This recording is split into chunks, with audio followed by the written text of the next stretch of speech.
এটি বাংলাদেশ, আর এটি আমাদের প্রাণের গ্রাম নৌবাড়িয়া। পাবনা জেলার ভাঙ্গুড়া থানায় অবস্থিত নৌবাড়িয়া গ্রাম নিয়ে কথা বলছি।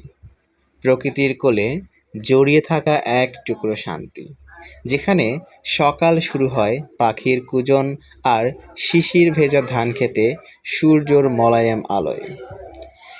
এই যে আপনারা শুরুতেই দেখতে পেলেন প্রশান্ত নদীর বুকে দাঁড়িয়ে থাকা একটি ব্রিজ, এ যেন গ্রামের প্রাণ প্রবাহ। এই ব্রিজ পেরিয়ে যায় জীবনের হাজারো গল্প, স্কুলে যাওয়া শিশু, বাজারের পথিক আর গ্রামের অদম্য স্বপ্নেরা। নদীর দুপারে ছড়িয়ে থাকা সবুজ গাছপালা যেন প্রকৃতির আঁকা ছবির মতো।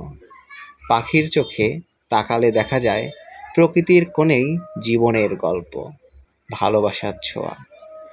দূরে দেখা যায় স্কুল মাঠ, যেখানে প্রতিদিন বিকেলে মেতে ওঠে শিশুদের প্রাণোচ্ছল খেলাধুলা, আর স্কুলের ঘণ্টার শব্দে মুখরিত হয় শিক্ষা ও ভবিষ্যতের পথচলা। গ্রামের প্রতিটি গলি, প্রতিটি বাড়ি বয়ে নিয়ে চলে অতীতের মায়া আর বর্তমানের বাস্তবতা। মানুষগুলো সরল, হাসি মুখে ভরা, যেন তাদের হাসি গ্রামের সৌন্দর্য।